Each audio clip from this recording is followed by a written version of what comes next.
Thanks for wasting our time today. I understand this is a marriage proposal, but we don't approve. Please give up and go home now. That's what his mom said to me when we went to his family's house to announce our engagement. She gave me a cold glare and spoke down to me like I didn't belong.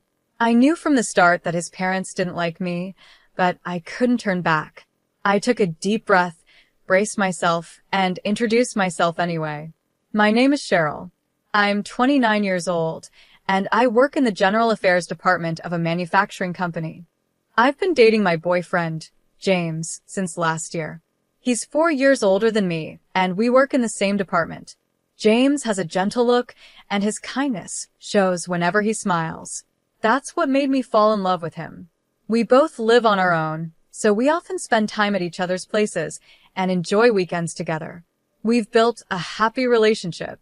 My parents live nearby, so I take James to their house often. They really like him, and whenever he visits, they go all out with meals. James and my dad get along great, and I thought everything would go smoothly when we got married. But James had always hesitated to introduce me to his parents. When I asked him why, he looked uncomfortable. Could you wait a little longer? My parents aren't like yours. I wish I had grown up with parents like yours, he said with a sad expression. I wondered if he had issues with his family, but I decided to give him time. I wasn't in a hurry to get married, so I figured it would be better for him to open up when he was ready. But things don't always go as planned. One holiday, James and I were on our way to our favorite restaurant when something unexpected happened. As the staff showed us to our table, James suddenly seemed nervous and fidgety. What's wrong? I asked, noticing how tense he was. He looked away, unsure how to explain, clearly struggling to find the words. I felt nervous at that moment, wondering if I had done something wrong. Just then, a woman in her 53s came over to our table and spoke to James cheerfully. Oh, James, I haven't heard from you in a while. I was wondering what you were up to, she said. She then turned to look at me, her eyes narrowing as if she was judging me. She had downturned eyes that made it seem like she was glaring. Her hair was neatly tied back, which made her sharp eyes stand out even more. As I gave her a confused look, she let out a little laugh, but it wasn't friendly. Are you really spending time with someone like her, James? You're such a good kid. If you don't like it, you need to tell her. Otherwise, girls like her won't get the message, she said. James's face tightened in anger. He glared at the woman and firmly said, I won't allow you to insult her. But the woman gave me a cold look and said, It's a shame my son has been tricked by a girl like you. Leave him alone right now. After that, she went to the cashier, paid her bill, and left the diner. What just happened? I asked, still in shock. James replied in a low voice. That was my mother. A few years ago, because of her, I had to end a relationship with someone I was thinking of marrying. She didn't want to marry me because of my mom's behavior. I began to understand why she had acted that way. James continued, If you choose to stay with me, there will be a lot of challenges. Maybe we should break up now. Don't worry, I'll keep things professional at work, and I'll make sure it doesn't cause you any trouble. He looked really upset, and it pained me to see him like that. But I calmly said, I still want to be with you, James. Do you really want to end things with me? James seemed surprised by my words. You know what my mother is like. If you marry me, she will be a burden to you. I don't mind. I think that's part of marriage, and we don't have to live with her, right? If it becomes an issue, I'll ask for a transfer at work, and we can move far away, I said. James stared at me, deeply considering my words, and I gave him a reassuring smile. Then I feel better about it. Is it strange if I propose to you right now? He asked. A wave of warmth rushed through me, and I could feel my face turning red. Are you serious? I asked, feeling a bit embarrassed. Yes, of course. I want to spend my life with you, I said, my cheeks growing hotter. I feel a bit like you've beat me to it, but I'm really happy. I want to be with you forever, James said with a smile, and I finally felt relieved. After that, we decided to tell my parents about our engagement. They were thrilled and asked how we decided to get married. I knew we'd have to mention James's mom at some point, but we tried to avoid the topic by pretending to be shy. However, my mother wouldn't let it go. So, have you already met James's parents? Or is that still in the works? She asked. James and I were caught off guard.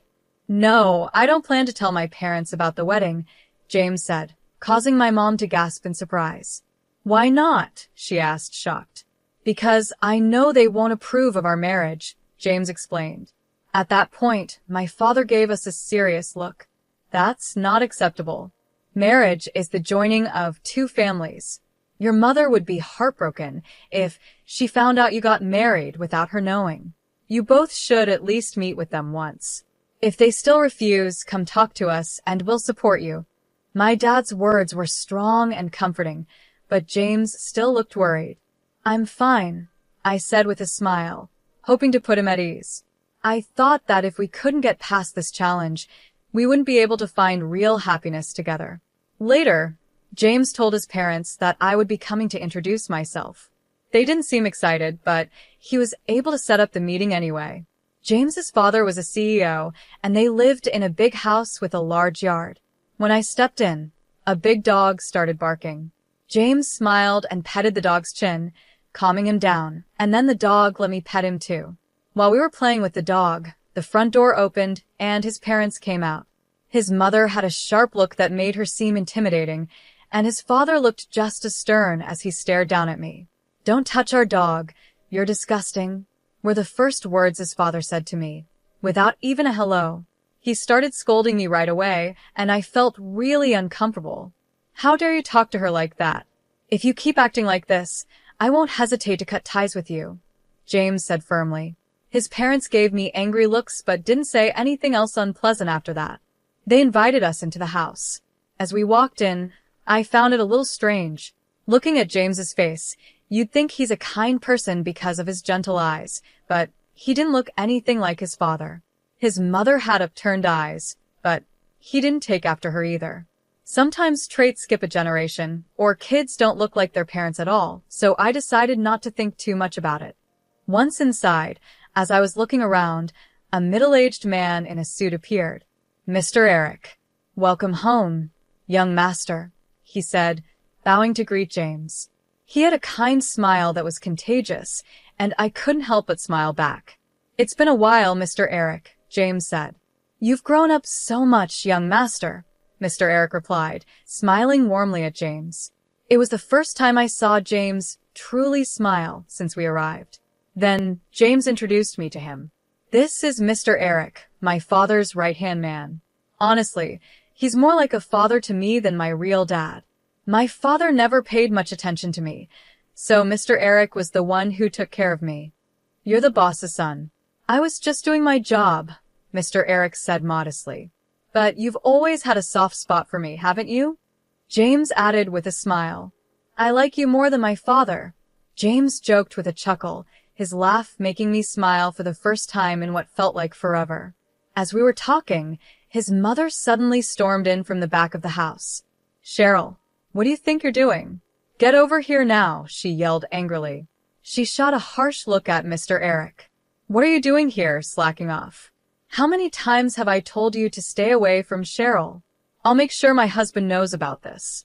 Now, get back to work. Mr. Eric nodded and replied, I understand. I'll do as you say. He then left the room. I couldn't help but wonder if being the CEO's secretary meant you had to deal with orders from the wife at home, too. James glared at his mother and spoke up. Why do you always treat Mr. Eric so poorly? How can you be so rude to someone who's worked so hard for Dad? Quiet. You should just listen to your parents. I'll handle that man. Now, both of you, come over here. We followed her to the living room, where James and I sat on the sofa across from his parents. His mother was the first to speak. Thanks for wasting our time today. I understand you're here to get our blessing, but we don't approve of this marriage. Just give up and go home, she said coldly. I was ready for the rude comments, so they didn't bother me as much as they could have. I calmly responded, No, thank you for making time to meet with us. James and I love each other, and it's natural for two people in love to get married, don't you think, father, mother? I smiled politely, but my mother-in-law let out an exaggerated sigh. You really don't understand marriage, do you? She said with a mocking tone. Since our last meeting, I've looked into you. You're a very average woman graduated from an ordinary school, working at a small company. Despite having no real skills, you've managed to trap my James, haven't you? Do you really think someone like you is a good match for our family? In marriage, what matters is a good match. Mom, James interrupted. Cheryl and I work at the same company, doing the same job. If you think she's not good enough, then neither am I. We are a perfect match. You're different, James, his mother snapped back. There must be a reason you chose that company, but this woman didn't have any other choice. And, she added with a smirk, turning her sharp gaze toward me, it seems like you come from a poor family. After our money, are you? My blood boiled at my mother-in-law's comments. I had promised myself I wouldn't let anything she said get to me, but when she insulted my parents, I couldn't hold back. I snapped, don't assume we're poor. Oh, what's wrong with telling the truth? She sneered. You live in an old, rundown house that's over 53 years old and drive a car from a decade ago. Did I strike a nerve? I'm just saying what's obvious. This is why I can't stand poor people. My family home was built by my great-grandfather, a carpenter. It's special to us. And as for the car, we like it and take good care of it. That doesn't make us poor. You did your research, right? So, you must know what my parents do for a living. I responded, trying to stay calm. Yes, I know.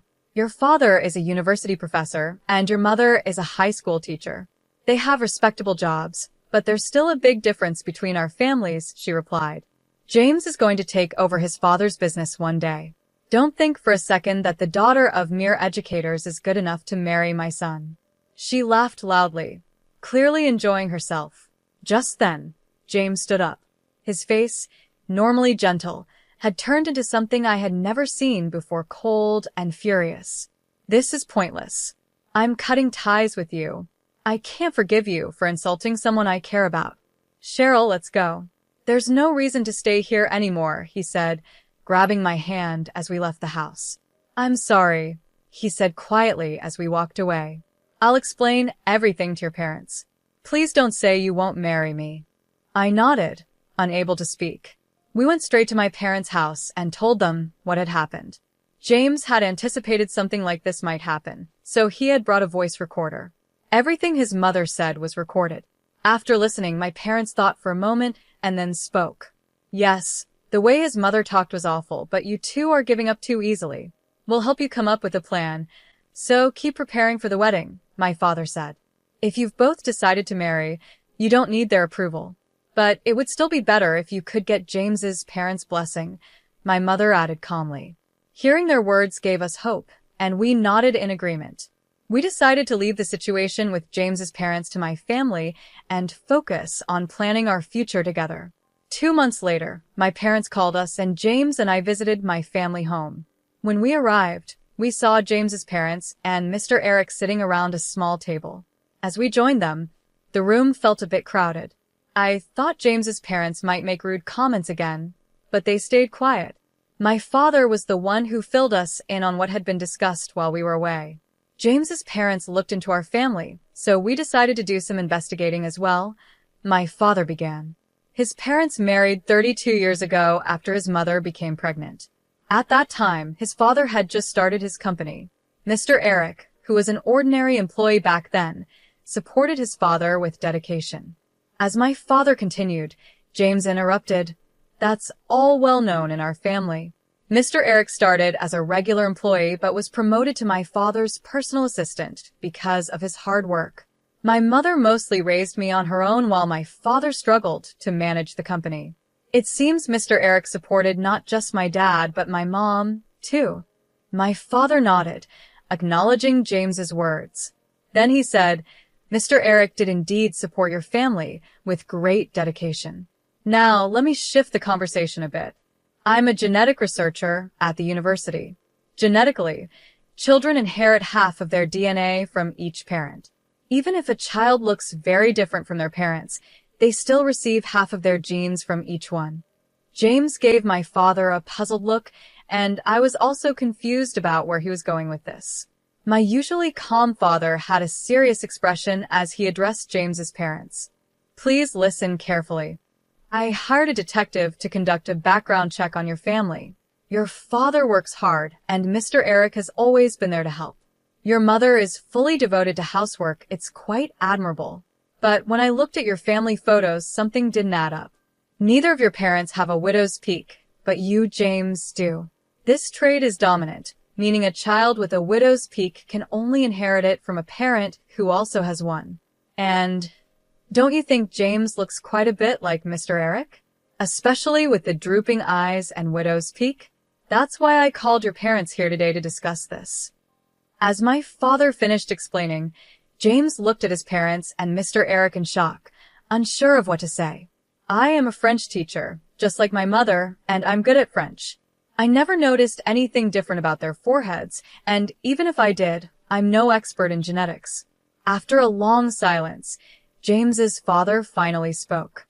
40 years ago, I was so focused on my work that I neglected my family completely. Then my wife told me she was pregnant. What she didn't know was that I had been hiding my infertility from her. When I found out about her affair, I was furious, and she was just as angry at me for keeping my infertility a secret. After a huge argument, I told her that if I raised her child as my own, I would forgive her. In return, she promised to forgive me for hiding the truth. I made Mr. Eric my personal assistant to keep him close, hoping to stop any further affair between them. After spilling everything, James's father sat there, looking empty, as if all the life had drained from him. Meanwhile, James's mother started to cry. I loved Mr. Eric. I wanted to raise James with him, she sobbed. James is a precious child I had with the man I truly loved. I can't let him marry someone I don't even know. I absolutely won't allow this marriage. As she wiped her tears and glared at me, James gave her a cold, disgusted look.